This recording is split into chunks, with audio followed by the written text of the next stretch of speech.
Welcome to TFA Files TV. We are back again with the latest gossip nyaya dziri kupisa dziri kutenderera pasocial media. City Father Baba Harare vosekwa nevanhu mushure mekunge vakatorwa imwe picture vachiita kunge vari kusuwa, vachiita kunge vari kuzvisvora kuti sei ndakasiya GT family ndikaenda kuzvinhu zvechechi. Vanga vari kune imwe show yezvechechi and he looked so lost. Zvaita kuti vazukuru vambuya Nanda vadedzera kuti aiwa vakamhanya kuchinja madecisions avo, dai vakangoita zveGT family vakasiyana nezvekutuka vanhu. Aripo mumwe munhu ave akati Baba Harare vane zviri kuvanetsa, vakuita kunge munhu uye akamborwara nepfungwa akabatsirwa akutanga kudzokeredzana pfungwa dzake. Mumwe munhu akati it's normally it's called transaction. There is a lot of pain caused by removing old things. Anzi zviri normally semunhu akambeyange achiita zvimwe zvinhu akuita zvinhu zvitsva ndosekera vakadaro, ndozvataurwa nemumwe munhu. Mumwe munhu akati anzi nekuti ava kuda zvekunamata ukwane iwe kunamata akusi kupusa.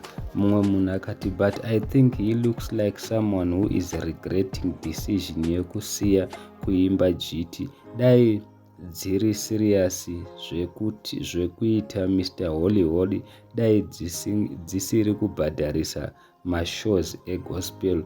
Adziri kuita funny party madance ekuGT, mamwe acho ari kumarova kumashows ekuchechi ikoko. Dai akangotendeuka then twist his relic osiya zvinyadzi oramba ari kuGT ikoko. Mumwe munhu akati City Father is not make sure. Mumwe munhu akati that's your point of view but that guy is enjoying his new life. Uye musamutyire vari pedyo naye tiri kutoona zvichirivaitira. Mumwe munhu akati kune vanhu vane pamuromo ndabvuma. Mumwe munhu akati beta iye akaziva Mwari akabvuma kupusa. Mumwe munhu akati akabhaiza GT yaidiwa nevanhu aingotendeuka chete. Mumwe munhu akati Baba Harare vari kudzikira masuru dzese dziya. Mumwe munhu akati aifunga kuti anoita mari kuchechi dai akaramba achiimba zvekutsvaga mari oenda hake kuchechi, simba rake rizere mumukwende. Mumwe munhu akati ngaadzokere kujimu osiya zvekutsanya. Mumwe munhu akati Baba Harare dai vakangorega kukoira kuGT asi vakaramba vachiimba GT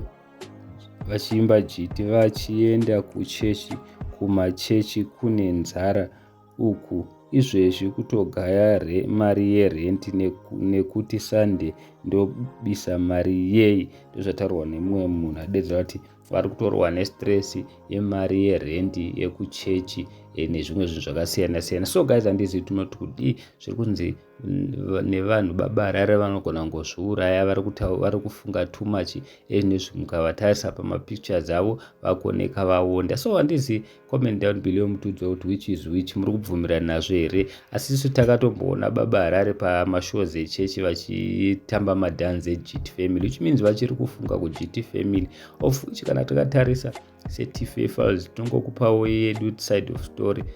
Vanogona ngodzokera kuGT family because kana takavatarisa tikuona kunge vasiri very happy isusu, tisingazivi zvedu vari pedyo, sezvo varipo vanhu vari kuti isusu tiri pedyo tiri kuvana vachiita vachivafaira. Thank you so much. Don't forget to subscribe to our channel.